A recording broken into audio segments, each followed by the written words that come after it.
What is going on, Wolfpack Nation? Thank you so much for joining us here today. We're so excited to really kind of break down really what was, I think, a eventful weekend for NC State athletics. I wouldn't necessarily say an amazing weekend, but it was a good weekend, overall for NC State. But hey, every single day being an NC State fan is a great day. So obviously joined with us today instead making we got Ryan Williams from the Inside Pack Sports.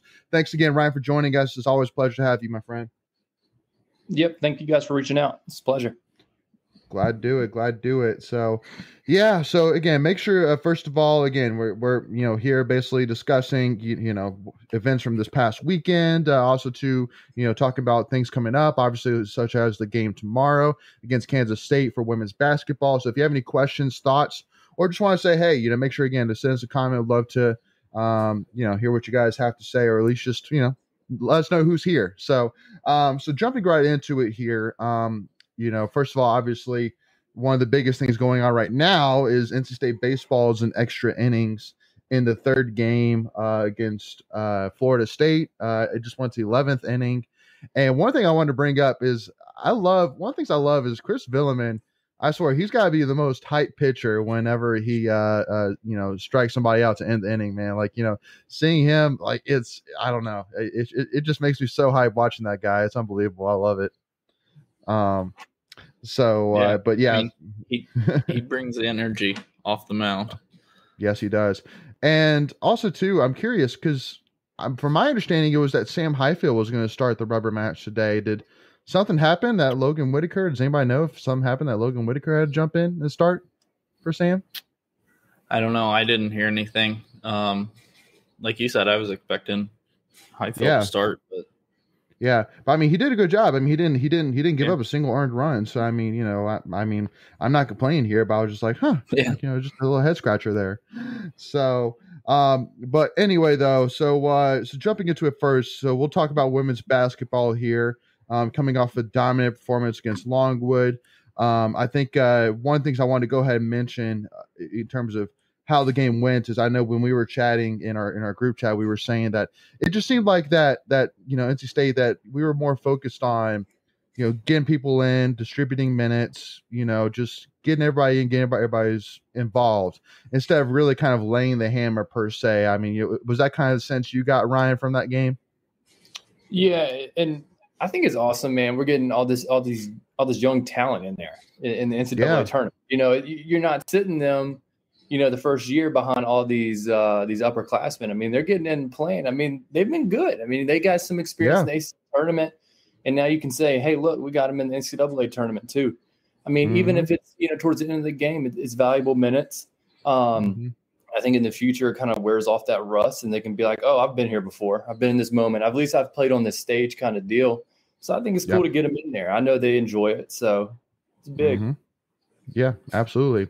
And, obviously too, it's, again, it just makes you so excited as a fan to, again, see, what the future is like. Now I know that obviously Wes Moore has made it very clear that he's definitely going to be filling the benches a little bit more with a couple of transfers, one or, a couple of transfers during this off season. But, I'm a huge fan of Madison Hayes. I love Madison Hayes as a player. So, I mean, it's awesome seeing her on the floor.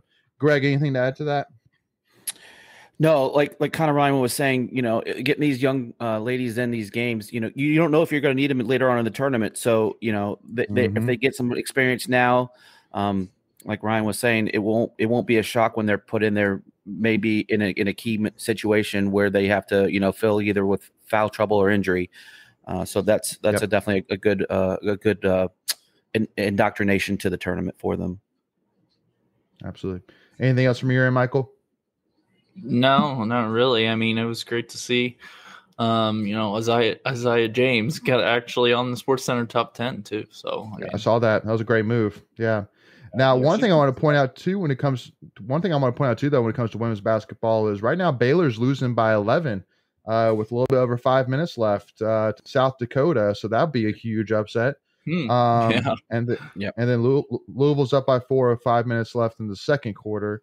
Now how much are they up by? 2. Wow. Now 2. They got out to a 14-0 lead in that game. So, credit Gonzaga for getting back into that. getting back into it. Absolutely. And then Creighton upsetting Iowa. I think that was a big upset, I'm sure, for a lot of people. Yeah. And then South Carolina, Miami, I was shocked. 49-33 final. That's crazy low. That's insanely low. Know. I mean, good for Miami, I guess.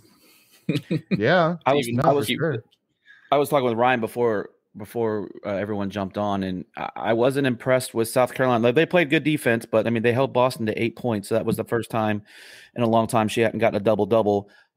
Miami just couldn't hit a shot, and they turned the ball over way too much. So, I mean, obviously South Carolina got the job done, but it was closer than I probably thought it would have been. I don't know what the spread was, but they won by 16, which, I mean, the game was really never in doubt. I think the lowest Miami got it down to was like 8 or 9 in the fourth quarter, but every time they got that close, South Carolina answered. And by the way, State's got 2 on with 2 out. So just to update that. We'll see. No, buddy. Yeah. No, hey, that'd be a huge series win, because I think that all of us State fans right now, and I'm curious your thoughts on State baseball right now, Ryan. But I mean, it's it's kind of one of those things where it's like, I think we kind of gotten a little bit of that punch in the gut, obviously riding so high off of the College World Series last year, ranking so high off of Tommy White having just a ridiculous, unreal, ungodly, whatever word you want to describe it, first series. But I mean, assuming hopefully that we can pull this out, but let's assume either way. I mean, first of all, let me say, if we win this game tonight, does that change much in terms of your thoughts of this team? Yeah, I was talking to one of my buddies about it because it's so interesting with event teams because it feels like they start off hot and then they'll kind of start off slow and they'll finish out hot season. And you had the one season where he had 20 plus wins in a row and then it kind of just tapered off. But when I was talking with him, he was mentioning baseball is such a funny sport. Like it's not like football, it's not like basketball. It's a lot of things have to go your way kind of deal. And it's so hard, I guess, the way the game tracks. I think they'll be fine. And I think they put themselves in a tough place because there was so much hype around the team beginning of the season. So it's like you had Tom runs back to back to back. So you're like, oh, this team's winning everything. And then when they don't win everything, you're like, oh. But I think if you win the series here, I think it'll be very big for them to get back on track. I think ultimately they'll be fine. But I think, they kind of have to start now so they're not digging themselves out of a hole come near the end of the season for seeding purposes or, for tournament reasons. Yeah, no. Well, and again, I mean, and there's so many examples you can point to, Texas losing their series at South Carolina, Mississippi State starting off 6-6, I mean, the list could go on, but I mean, Notre Dame, obviously as hot as they started, they've kind of tapered a little bit. And I mean, beating Florida State on the road, who I think, in most people's eyes is a top 10, top 15 team right now would be huge for sure. But also too, I think the one other thing as well is I know that a lot of people really, jumped off the Tommy White train a little bit when, he started off so high and then really did almost nothing for a while. And then yesterday or earlier today, he hit 2 home runs, so it's like, whoa, see, there we go. That's what we thought. So that's what we got the power. But that's what we talked about, I think, one of our earlier shows like a week or so ago, is baseball is just a crazy sport. You can get on these hot streaks and I'll use the same analogy. The ball looks like a beach ball. And so, you're just crushing all day. And then you can go a week and, do fine. He's been doing okay. Like he's still hitting the ball, but he's just not hitting it with power. But he's still hitting at a good average and all of that. So baseball is just a long season. Like we're only 18 into it. We still got almost 40 games left. So, yeah. It's like baseball. It's like a lot of like in other sports, football and basketball, like you want to see consistency throughout the season and kind of improvement almost throughout the season. But baseball, it's like almost the one sport where it doesn't really matter if you do just drop a series 3 games in a row, like it's just a different sport. It is. You're obviously right. By the way, end of the inning, we struck out 2 on, so going to the bottom of the 11th. So, yeah. It seems like that was kind of the story for the Notre Dame game as well, or the Notre Dame series, where we had opportunities but just couldn't quite cash them.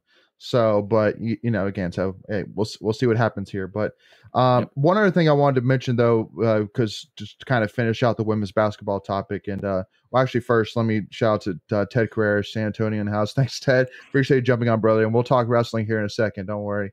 And I see Old State Boy tuning in as well. Thanks for joining us. So I mean, women's basketball here. Obviously, they play Kansas State tomorrow afternoon, tomorrow night, whatever you want to say, at 4 o'clock p.m. at Reynolds Coliseum in the round of 32. For those who don't know or aren't aware, we actually played Kansas State at Reynolds back on November 19th, which is a long time ago, but we beat them 90-69. So, I mean, I say a long time ago, saying that obviously we're a bunch of different team probably since November 19th. They're a much different team, I'm sure, than November 19th. So, I mean, I wouldn't necessarily take that really, with much more than a grain of salt. I mean, I think that, if you're Westmore, it's, you got to put all that mindset behind of, oh, we've already beaten this team before, we've already done this, done that. Like, no, I mean, you gotta, put your foot on the throat, from the moment the ball goes in the air, and really take it from there. But, I mean, you feel confident though, for sure. I think, I think that everybody's, rested. I think that Kansas State obviously had to kind of gut it out a lot more against Washington State. So you feel good about that. And obviously it's going to be a sold out game, I'm sure.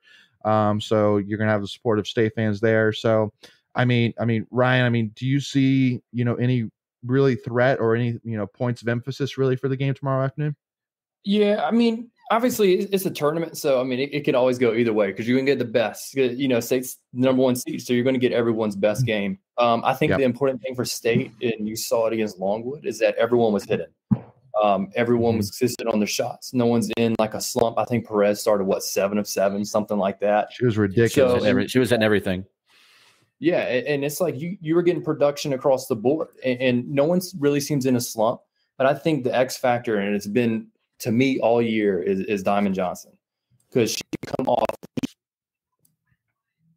So when everyone else is bringing in you're bringing in Diamond off the bench, who's going to turn the game up. And I just think she's been the X factor for State.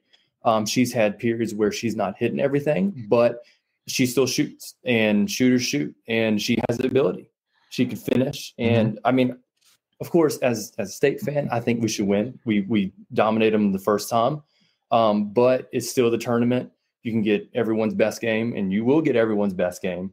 So, I mean, it's going to be exciting. Reynolds is going to be packed. It's going to be fun. So I'm looking forward to it.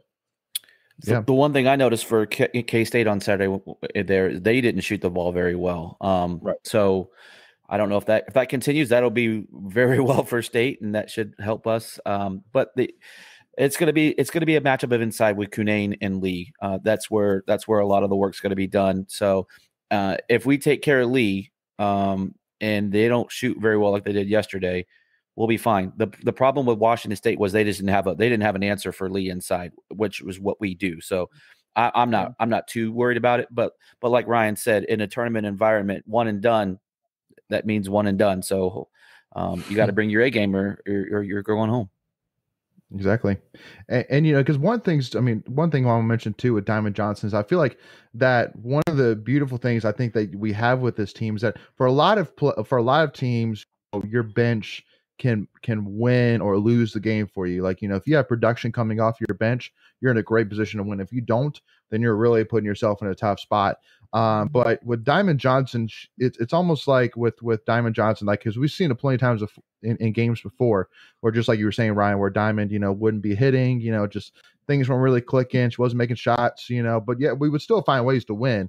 So it's almost like with Diamond, like if she's hitting, it just helps you immensely. But if she's not hitting, then it's not, it's not like, oh man, like, we're in a tough spot. Like, no, we still got, you still got Camille Hobby, Jada Boyd coming off the bench, so, I mean, you feel confident, especially with the way Raina played yesterday. It's like, yeah, when she's playing like that, I mean, she can take over pretty much single-handedly. But the only other thing I'll say as well is obviously with Cunane is just got to keep her out of foul trouble. I think that's really the key one for pretty much every game this year. Just got to keep her out of foul trouble. And if we're not forcing Camille Hobby to play minutes, not necessarily saying that I'm worried if she's playing, but just saying like, I don't want to have to be forced to play her. I want to play her because I want to play her and I want to give Kunane some rest, not because I have to take her out to save her from foul trouble, you know?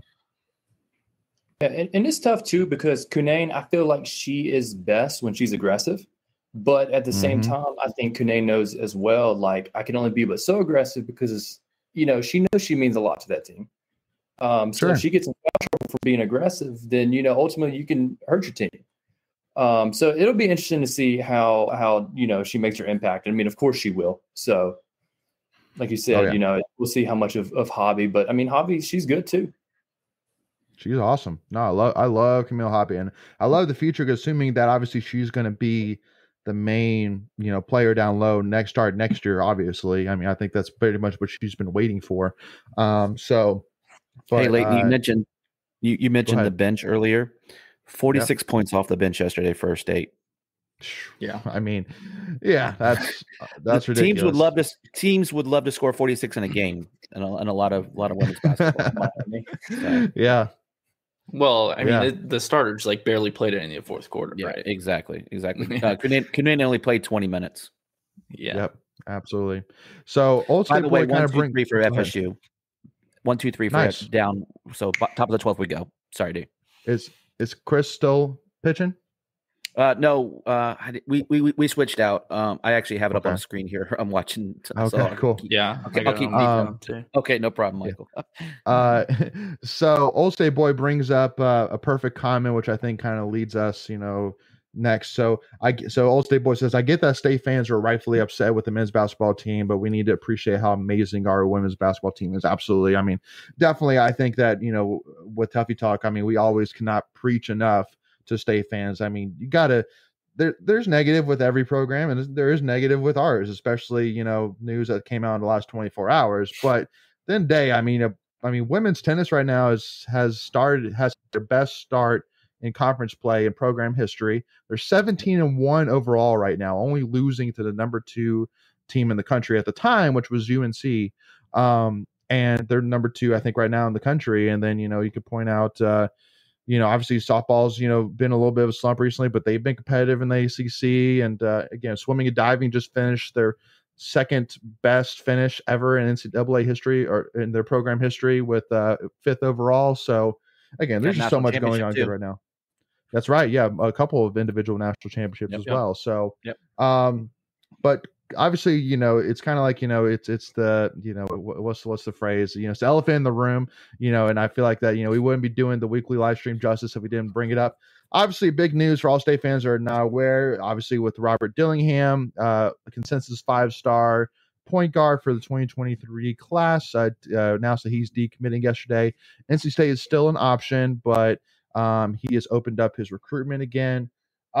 So, Ryan, I think for this news, for me, it still doesn't change much. For me, it's not an excuse whatsoever. We lost Dillingham, can't do anything about that. It's like, I don't care. At the end of the day, this off season needs to still be everything and then some. I mean, because it's so important to bring excitement back, because otherwise it's going to hurt the culture, around the program. Is going to hurt ticket sales. It's going to, it's not going to be good. You need that hype, at least heading into next year. So, I mean, would you kind of expand on that, kind of your thoughts of the Dillingham decommitment, and kind of thoughts on changing expectations at all for Keats?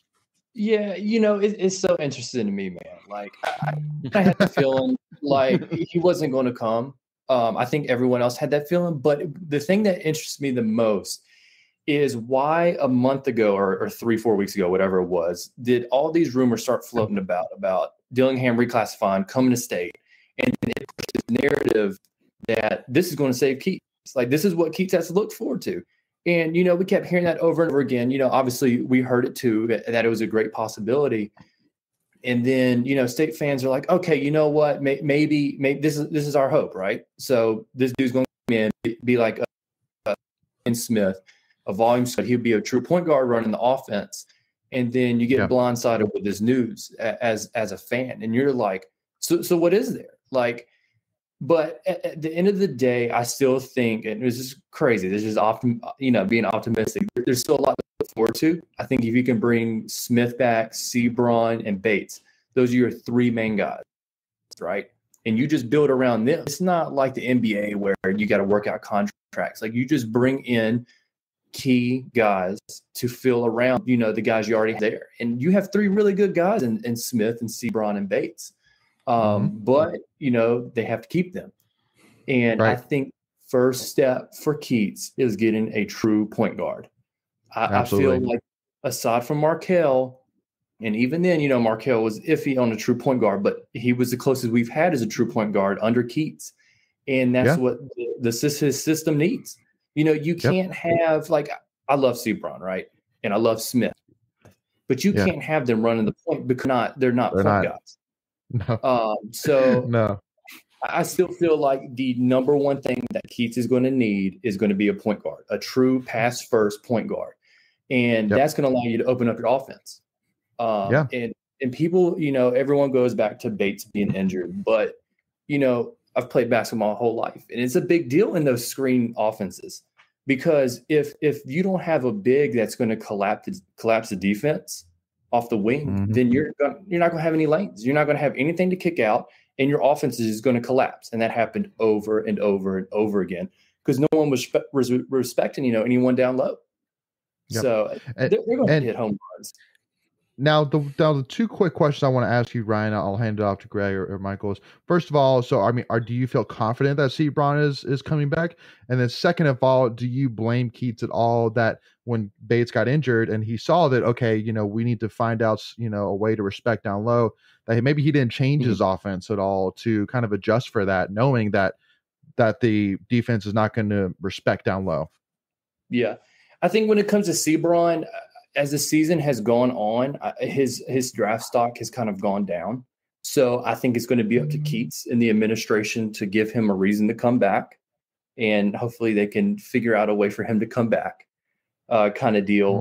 When it comes to the offense, it's tough because you basically were playing Gibson, who he was never meant to be a starter. And, State fans ragged on him all the time. But the reality was he was a 6'11" dude that could come in and be a practice guy for Bates. And he was never supposed to start. And then you're filling him into these roles. I mean, he was 2-3 years away. And same with Ebby.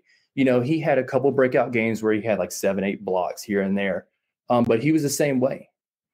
He was going to fill in the gap, maybe 5-7 minutes, 10 at most for Bates. And that was it. So when Bates goes down, I mean, it's just they tried to run the same offense, but they couldn't get anything going with it. It's true.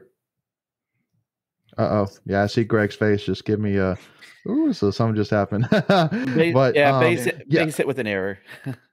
so we're on second with 1 out. Okay. Yeah, sorry. Gotcha.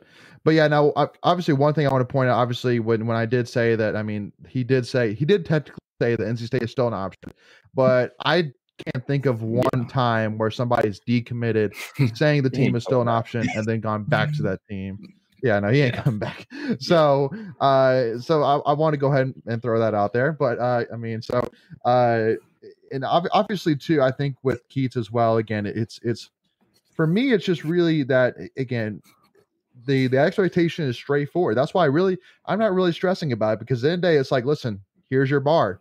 You're either going to pass it or you're not. It's as simple as that. I mean, like, I think all of us State fans, I'm sure even Boo, I mean, has pretty much set that expectation for him for next season.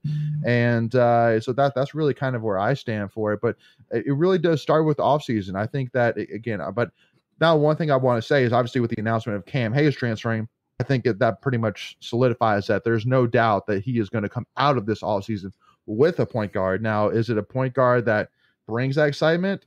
I don't know. I mean, I think there's a couple of names out there which definitely come to mind, but again, just got to bring some excitement back. That's my biggest thing. Got to bring excitement back. And especially, again, now the NCAA is gone, right? NCAA, sanctions is gone, right? So now, I mean, okay, here you go. Like, recruit, like you said, you can recruit and bring those guys in. That's kind of really where my head's at. But, and then coach them. And coach them. Yeah. Right. Yeah, and I think the reality is like they realistically could have a season like Wake. Everyone's looking at Wake and they're like, oh my God, this is a great dude. Why can't our program be like that?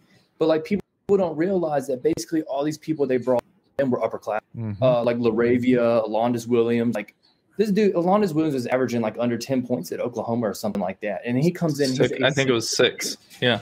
Yeah, it's like how you gotta strike gold sometimes with that kind of stuff. But I mean, that's the landscape of college basketball now, where you can play right away. I mean, you're just going to have to hit it hard. Yeah. Well, and especially too, because, one of the things I want to mention too is that I think that now the way the transfer portal is, that the whole landscape in terms of how you should set up your team, I think for me is completely changed. Like before the transfer portal, I honestly said, listen, you need guys that you can bring in that are maybe like 4-star talents and develop them for 3 years, develop them, so that way you can cash in when they're a junior or senior.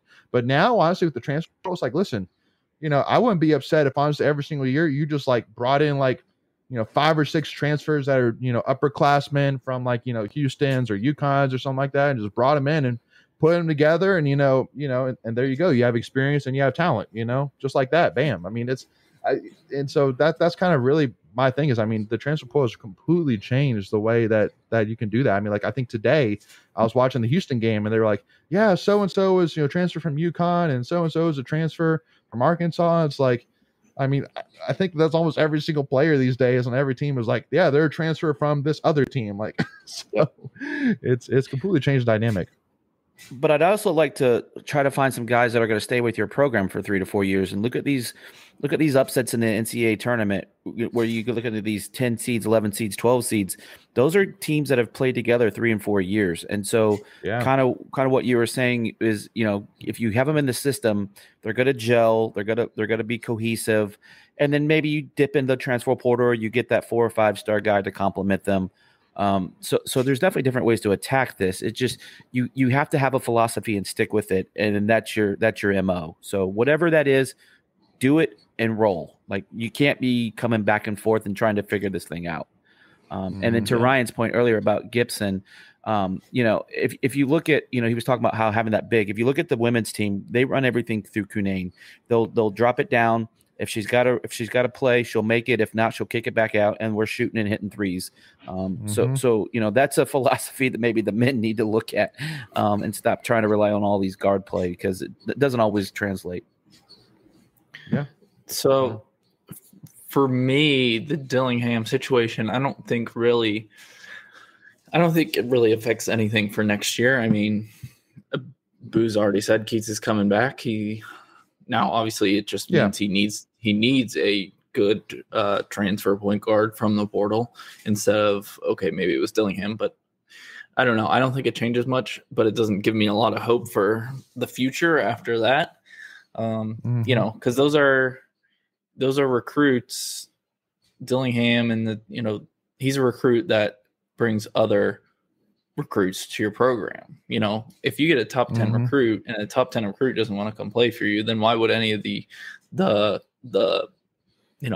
lower ranked players want to come play for you if the best players in the country aren't going to come play for you?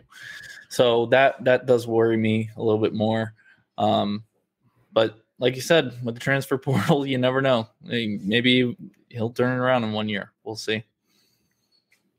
Greg? Yeah, and that's the issue too. Oh yeah, Greg, go. I see you're happy over there. What? Yeah. Devontae Brown, 2-run home run. Nice. Ooh, nice. Okay, nice. There we go. Okay. So pack up 2. All right. So please, All right, go I'm ahead, sorry. Ryan. Go. I went fandom for a second. Yeah. No, I was just saying, it's like over the past week or two, it's just been bad news after bad news after bad news for basketball.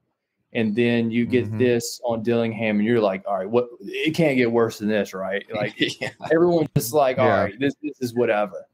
Yeah. So I think it's just one of those things. It's just like adding on. Yeah. Right. We haven't even mentioned the 2-year extension thing. I knew exactly where you were going, Michael. I knew exactly where you were going to go. Yeah, and so for those who are listening that aren't aware, so just make sure I have it correct. So basically, there's a clause in his contract, Keats' contract, where if the NCAA investigations go away, he has the option to extend his contract by 2 years. Am I correct on that? So it was he has the option to extend it for however long the penalties last. Each penalty was. So if we didn't So we get got 2 any years. punishment from the NCAA, he wouldn't have gotten the option for an extension. If it had just lasted 1 year, he would have had the 1 year option. But since it's lasting 2 years, he gets a 2 year option. And let's talk about how it was done in the secrecy of dark last summer. Like no one knew about it. They only found out through a FOIA request. So, that was pretty shady. But it also explains why Boo was so supportive too, because he knew what was going on in the background. Yeah, true. Go ahead, Ryan. I was going to say, was the extension was automatic, right? Like it just no, he has to opt in. Oh, okay. And as of last Thursday, Joe Giglio, who's the one who wrote the story, said that he hadn't enacted it yet, or whatever you want to say. Really? So if you're going to get rid of him, now is the time. Assuming he hasn't signed it. Yeah, and it doesn't make sense to me because we found out about the penalties 4 months ago, and I don't know. It's kind of one of those things where it's like, listen, I mean, in a way, it almost, you obviously don't know what the man is thinking, obviously, but in the back of my head, because obviously, in everybody's mind, it's like, listen, heck yeah, you're going to extend it. Why? Because then you're going to get more money. If we have to fire him, then he gets more money in his pocket. But also, it's like, maybe he's that good of a guy that's like, like, listen, like, I'm not getting it done. Then, I don't want this, pity money, but I mean, I bet I don't know. that would go a long way with unbelievable. Band-Aids. That's a lot of money to walk away from. I agree, but I mean, I don't know. So that, but and one other thing I want to mention too with Dillingham, though, the one thing that really disappointed me really when it came to Dillingham, because again, for those who don't know, I had the opportunity of seeing him in person when he was in Combine Academy. And again, he's just a guy that fits perfectly with Keats' system from everything I've seen. He's a guy that he is a true quarterback of an offense on the basketball court. And I think that's exactly the guy that you need. You don't need a guy that can score 25 points a game like Dennis Smith Jr. could. You need a point guard that can distribute, that can get guys open, that can get guys space, that can collapse the defense onto him and then dish out. Like that's what you need. And that is exactly what Dillingham's game is. And so that's my biggest bummer, honestly. It was like, it fits so perfectly, in terms of, he could jump in and probably give him a year to kind of adjust. And then starting year 2, then bam, I think he's ready to rock and roll, and really took over this offense. But, again, it is what it is. So, I think the biggest example of like what a point guard can do for you is look at what Perez did with Wes Moore. I feel like Wes Moore never had a true point guard. You bring in Perez, she's a legit point guard, ball handler, and she runs the offense with no problem, hardly ever turns it over, and gives you a 3 here and there. And that's what you need her to do. Yep. Exactly what we've been saying. I agree with what we've been saying. I agree. Yeah. So obviously, want to jump over a little bit here to wrestling, which for those who can see, I got my Stay Wrestling shirt on because I really did wake up this morning and it literally did hit me like, oh my God, like, State's wrestling season's over. Like, this is crazy. Like, like it was an amazing year. Again, it's kind of for me, like, my basic gut feeling about it is, I mean, it was an awesome year. I mean, obviously you walked away with 2 ACC titles, multiple ACC champions individually. I mean, obviously watching Hayden and Trent and Tariq and the whole roster from top to bottom was amazing to watch. And obviously, I mean, they all competed. Now, obviously, I think that day 2 of the NCAA wrestling, it's kind of one of those things like, you wish I had that reset button. It's like, yeah, that was crap. Let me start that. Let me start that over again. But so that's kind of my immediate thoughts about it. I mean, Ryan. I don't know how much you really watch wrestling, but I mean, do you have any kind of added thoughts on that? Yeah, it was funny, man. I was actually in the gym when Hayden was wrestling, or no, Trent was, and I'm like sitting there in between sets, like he's getting hyped about it, and I was like, man, this is what it's all about, getting hyped over these guys. But I think Trent or Hayden had said about him that he was sick or dealing with some kind of illness in the tournament, and I noticed when he was wrestling, you could really see it. He he just seemed fatigued. He wasn't really getting to his spot. And he got it was unfortunate. He basically lost right at the very end. But I mean, overall, I mean, I'm sure they wanted to compete better, but it's still awesome seeing those guys getting to compete on the spot. Like you have such a bright future with Jack and Camacho. I mean, the program's still in great hands. You got some big guys coming in. Yep. So. Yep. So you were in Detroit when you said you got to see him wrestle, or? Oh no. I was at the gym. I was at the gym. They had the championships going on, and I was just watching it whenever they were and watching them compete. Yeah. Oh, okay, I see. Oh, okay, I was like, dang, I didn't know that. Yeah, Dang, that's awesome. Yeah, I mean, because obviously, I think for me, like, if you would ask me heading into NCAA tournament, like, like how many national champions are we going to have individually, I would say there's no doubt we're going to have at least one. But my opinion, I think that we have a good shot at getting two, at least two. And it was so funny because again, for those who don't know as well, my wife had LASIK eye surgery on Thursday, and she woke up, for dinner, and she was like, asked me like, hey, how's it going? And I was filling her in, and obviously at that point we had 4 people heading to the semifinals, and she was like, so who do you feel the most confident about, winning it all? And I was like, I mean, that's a tough choice, but I would say probably Tariq. I mean, I think Tariq was. I don't know, man. There's just something about that dude that he's legit. But I think it's also a combination of that. Trent and Hayden's classes are really, really stacked. But I think Tariq, his class was not quite as stacked. So I'm not necessarily saying that Tariq's the best wrestler. I'm just saying I think that his competition was not as intense as the others were.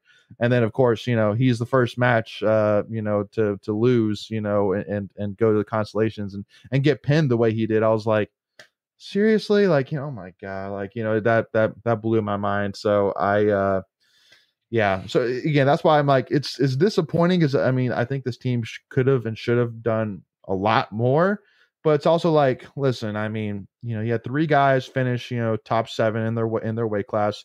You had 3 All-Americans. You could argue Ed Scott got screwed on a terrible pin call, terrible pin call, and it's I mean, every single guy made it to day 2, which is awesome. I mean, not a lot of programs can say that. So, that's kind of really where my head is at, So, I mean, Greg, do you have anything to add to that? No, well, I mean, yeah, of course I do. I always have something to say, but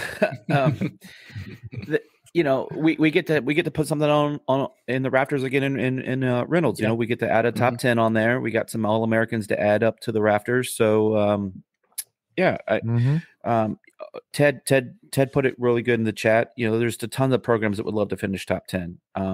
I don't know how many Division I teams wrestle, but you're in the top probably 5%, or probably higher than that if you're in the top 10. So, yeah, I'm still new to wrestling. I got really into wrestling thanks to you, Leighton, and some other folks that I've talked to. So I'm excited for the future. Like Ryan said, there's a ton of stuff coming in. We've got a really good class, some highly touted folks, and then our young guys will just get better as they progress in their practice, and then depending on what weight classes they move to. So I'm all in for the future of Pac wrestling. So let's go. And wasn't Hayden? Didn't he wrestle a couple weight classes up this year? He did. Yes, he did. Yeah. So because I think honestly that basically that was his thing with Pop, was he said, like, if I come back, I don't want to have to basically worry about weight, that I have to lose 20 pounds from my natural weight every single week. Like, I want to wrestle more in my natural weight. And obviously I think that he understood that by doing that, he was gonna have to go against guys like Play Lout, Sirkachi, and Makai Lewis, but I think he wasn't scared, and he shouldn't be scared, of those guys at all whatsoever. I was gonna say that, yeah, props to him. Yeah, he took a challenge on, and that's what you want, right? You want to challenge your team, and you want to get the very best out of them. So, hats off to him for doing that. Absolutely. And go ahead, Michael. I was just gonna say, like, going on, if you had to ask me, going into the second day, I think we were in 3rd overall as a team. Is that? I think that's right. Yeah, and we were right there. Ending up with 3 in the semifinals. I thought we'd at least get one out of there, but it's tough. But it was all extremely hard fought matches. And it's exciting for the future. Well, and also too, one thing I want to mention is that for anybody who hasn't already seen Hayden's speech, I mean, I brought tears to my eye. I'm not gonna lie. I will literally shake you, be like, go watch it. Please go watch it. Like it is unbelievable. And I think Pop said it best, basically saying like this is what really exemplifies what our program is all about. It's like, it's just like with a guy like Hayden that I think, and for those who don't know, we did a Twitter space on Saturday between sessions, or Friday between sessions. And, I had was kind of like on the border of like, is Hayden one of the greatest to ever do it? And basically from that conversation I had with Michael Machiavelli and Wolfpack Roll and things like that, it was just like, because like my biggest worry was like, how can you put a guy as one of the best if he hasn't won a national championship? But I mean, they point out, I mean, he is one of the only ever 4-time ACC champions. He's a 5-time All-American. He's won, well over 100 matches. I think like, 120 some odd matches. Had one of the longest streaks of ACC wins, program history. I mean, and dude was just a beast. He was just an absolute beast from the moment he stepped on NC State's campus. So, I mean, there's no doubt in my mind he's one of the greatest of all time. And for him to literally say in the interview right after match that I'm hanging up my cleats, I'm stepping away from competition completely, like that took me back, because I was like, wow, like this guy could easily go and compete with the Wolfpack RTC and compete for a team, try to compete for a Team USA slot. And he pretty much said, listen, I want to step away and I want to go basically be a coach. That's basically what I got from it. And it's unbelievable. Now if he comes back to state or if he goes to another program, I don't know, but it's unbelievable. But I mean, I'm sure that because again, basically my guess is that either Tim McCall will get maybe get a head coaching spot, or Kevin Jack will go get an assistant coaching spot somewhere, and then Hayden will jump in, maybe as a volunteer assistant. So, we'll see. But yeah, that took a lot for me. I mean, so I mean, Ryan, I know I just kind of went to a little bit of a rant there, but just it hit me, man. Like, dude, that was an awesome speech. One of the greatest speeches, honestly, I've ever heard, man. It was awesome. It gave me all the, before Ryan jumps in, I just want to, it gave me all the feels. Yeah. And it should be shown to every recruit that ever comes through those doors. Yep. Just to be like, this is what you're going to get if you come to this program. So Go ahead, Ryan. I'm sorry. Oh, yeah, I didn't have much to add, but I think it goes back and shows the importance of sports. I think I retweeted you guys' post yesterday of the two wrestlers just like passed out, but they still should. Yeah, that was funny. It's like you don't realize how connected these guys are, and it's like when you play on a sports team, you realize how important this stuff is. These guys are family, and thankfully now with social media, we have the ability to see all this stuff, right? Because before, we never would have seen this side of things. But I mean, he's an awesome person, and I think that program has developed awesome guys. I think they've all came in and developed themselves both mentally, physically, and as athletes and as people. And that's why Pop is probably one of the greatest coaches in state history. Yeah, I'd agree with that. And again, the fact that he's young. I mean, he's got plenty more years ahead of him. Being 45, I think. Yeah, so I mean, he's got at least a good 20 years. If he wants it. So, it's unbelievable. And again, but also too, I mean, you got to point out again, Coach Hall, Coach McCall, Kevin Jack, all of them. Were absolutely exemplary this year for sure.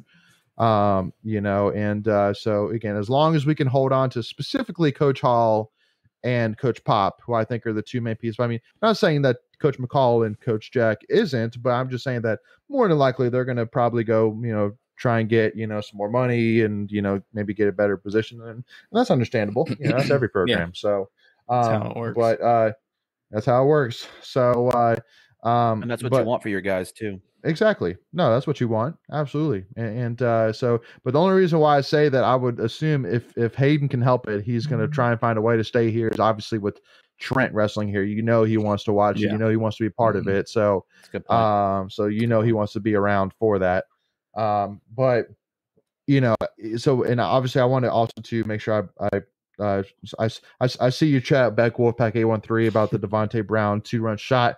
yeah, I just pulled it up as well because I'm like, where are we? Like, I haven't really heard anything or seen anything yet. So I'm guessing we're moving along. Yeah. So I'm guessing we're still in the top of the 12th. Bottom of the 12th, one on for Florida State, nobody out. Ooh, okay. All right, interesting. Yep.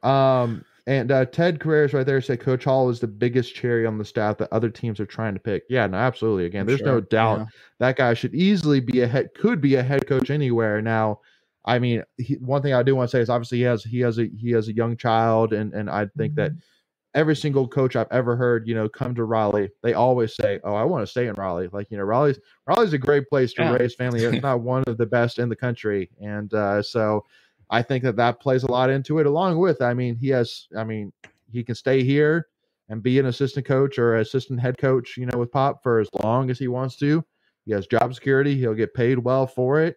And he'll be beloved by State fans forever and ever. Like, just as much as Pop. That's kind of really my pitch to him, but I wouldn't blame him if he took a head coach job somewhere, but I'd be sad for sure. I mean, it would, it'd blow to see him not NC State. Between him and Pop, man, those guys are hype. I love it. Yeah.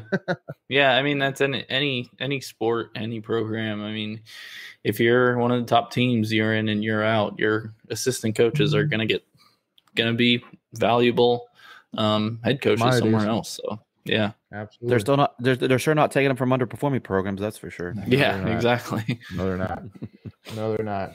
By the way, Florida State just tied the game 5-5, 2-run shot. Yeah. Oh wow. Jeez Louise. So okay, they're still batting nobody on, one out. Yeah, I hate to be the Debbie Downer, but it had to be done. That's a kick in the nards. Yeah. So where are we at? So I mean, I think that kind of basically summarizes right now in terms of kind of what just happened, obviously, with this past weekend. But obviously, want to mention once again women's tennis. I mean that right now they're as hot as any team in NC State right now. Again, 17-1 overall, and so one of the things I want to mention, and I want to get your opinion on, Ryan, is so. I know that a lot of State fans were really kind of critical on Boo Corrigan because there was reports that he went to the women's basketball championship game, but then he didn't go to the championship game or championship tournament for wrestling in Charlottesville. But there was reported reports from a couple different people that Boo Corrigan was cited in Detroit. And so, I mean, I think that, again, it's kind of one of those things where it's like, listen, guys, I mean, I know we're trying to find things, to harper on, Boo Corrigan about because, of like, let's say the way he handles the Keats' job or the way that he handled the College World Series. But I mean, between, things that he's done, like, helping a lot with getting Coach Beck, between the support of how he handled the Holiday Bowl crap shoot right there, and other things as well. I mean, listen, I mean, this guy, believe it or not, might be a great person for the job. Believe it or not, he might be a great person for the job, which is, I mean, and I think us State fans maybe just need to accept it. Listen, I think he supports, every program. He understands the importance of every single program we have for the sake of the overall athletic program. And I think that, he does a great job of running the ship and fighting as hard as he can for the coaches and all the players and the fans. So, I mean, can you kind of talk it all? I mean, feel free to say no, Layden, like, he blows and let me tell you why. But I mean, I just don't see how you could possibly say that, but prove me wrong if you are. Yeah. For me, it's just fans being fans, man. We love to complain. We want everything to be great. And even if things are great, we'll still complain. That whole ACC women's championship going to the wrestling thing is as big of a deal as some people were making it.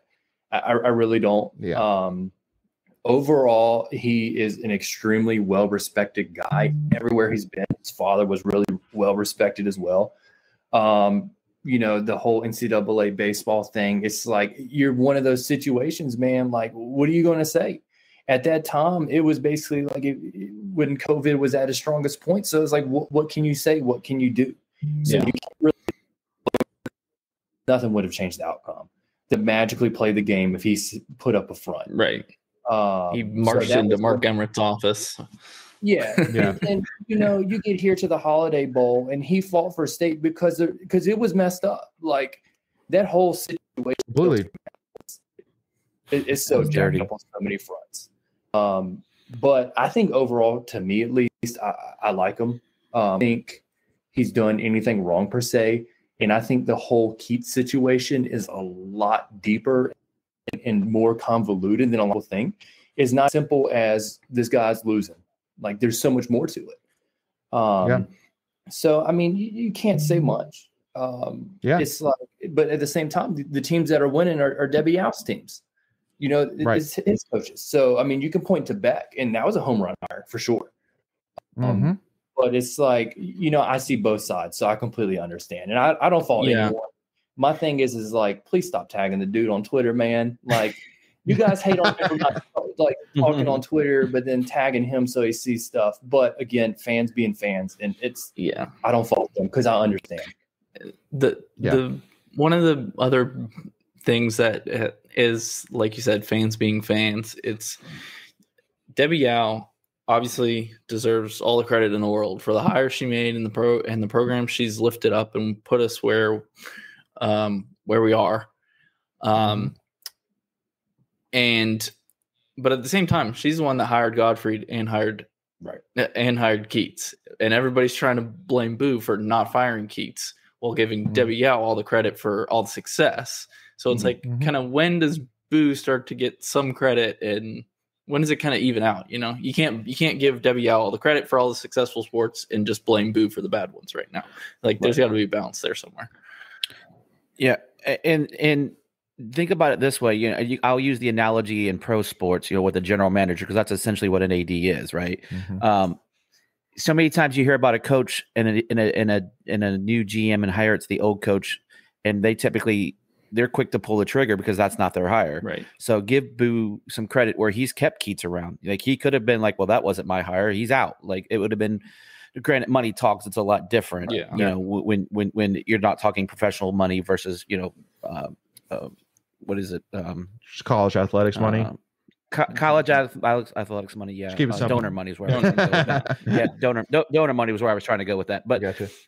So there are other factors included in that. But he is sticking with Boo. And the other point I want to make about Boo helped pull down the COVID debt, right? We had like $22 million in debt, and he's somehow balanced the books through donor raising that contribution. Money. So I mean, if you're 22 in the hole, you can't, hire new coaches or fire coaches or build up your facilities. Yeah. So that's something that we have the ability to do in the future because he has gotten that debt down.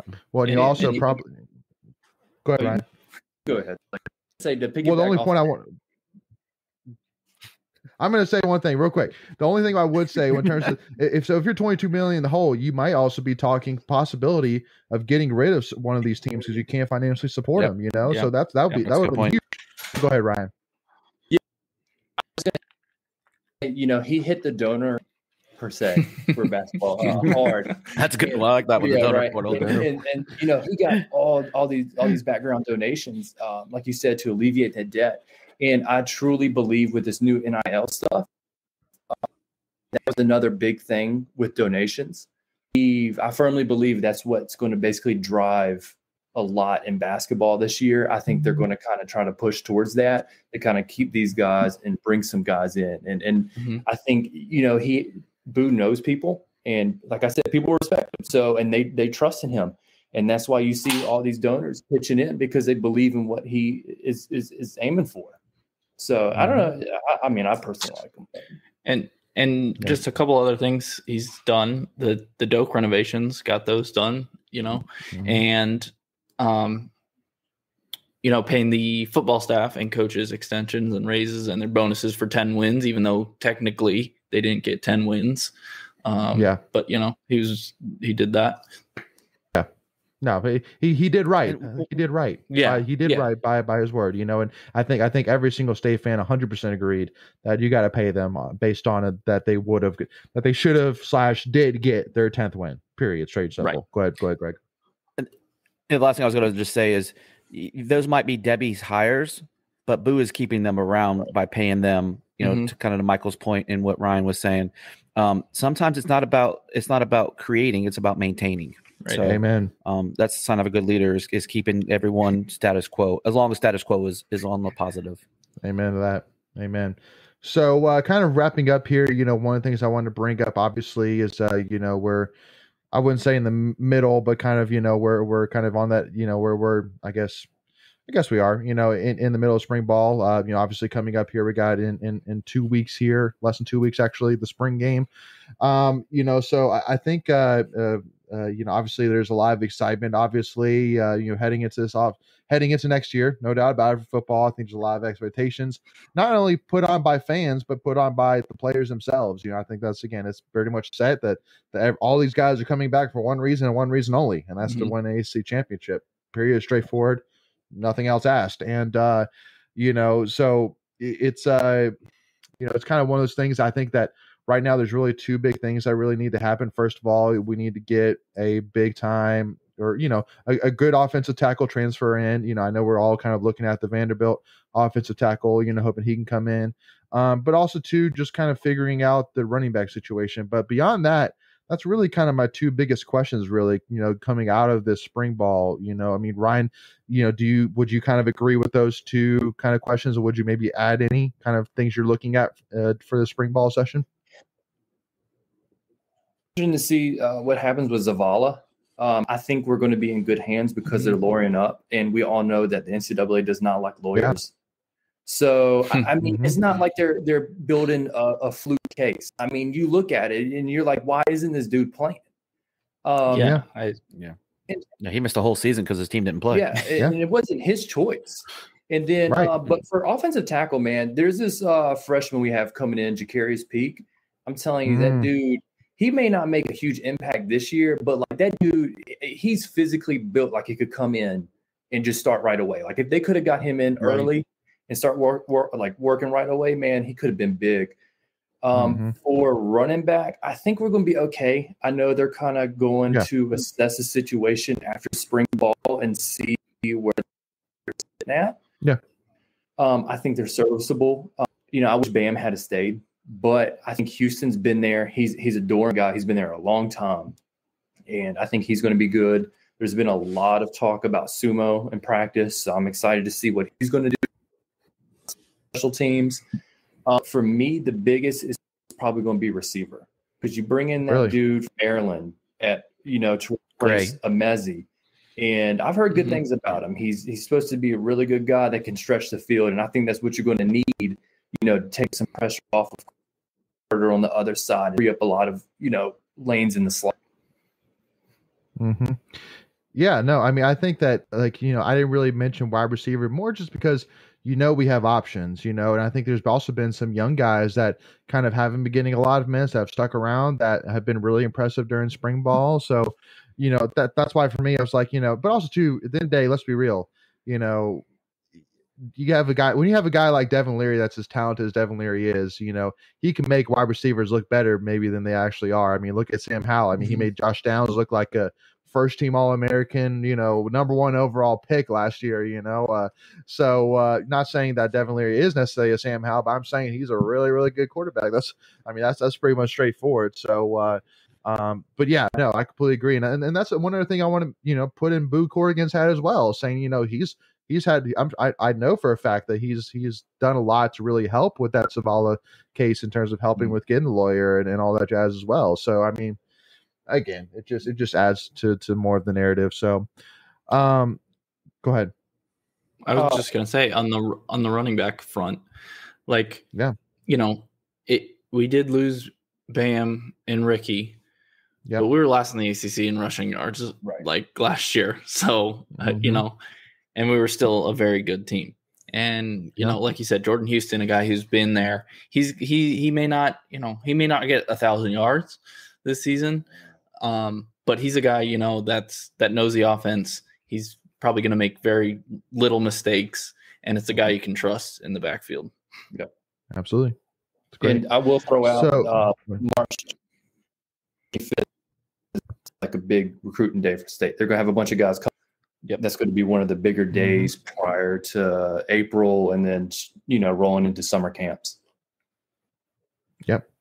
So, unfortunately we've reached, the 1 hour time mark. So, Ryan, I wanted to ask you, I mean, any, points you want to make or any comments you want to make here, to kind of round off this live stream here? Yeah. Any big So, news? Yeah, go ahead. maybe not news, but I just think as state fans as a whole, I think our athletics are in a great spot. I don't think basketball should take away any of its glamour. Everything's going to work out. I firmly believe we're going to be in a better spot than we are, currently with basketball. But we have a women's team to cheer on tomorrow. I'm looking forward to that, and I think they're going to go far. Amen to that. Amen. Well, thank you all so much again for tuning in. Once again, please make sure to hit that subscribe button so you don't miss out when we release any new NC State content. And also to as well, I got to give a shout out and pitch to my man Ryan as well. Obviously, give him a follow on Twitter as well. And again, check out him and his team's stuff with Inside Pack Sports. Definitely top notch stuff for sure. So definitely make sure to go and check them out. And also to, if you don't mind as well, while you give them a follow, if you haven't already followed us, give us a follow at Tuffy Talk Now on Twitter or Instagram. And again, we'll keep on rolling here. But thanks again, Ryan, for joining us, my friend. Really do appreciate your time. Thank you, guys. Yep. As always, go Pack, y'all. We'll see y'all soon. See you.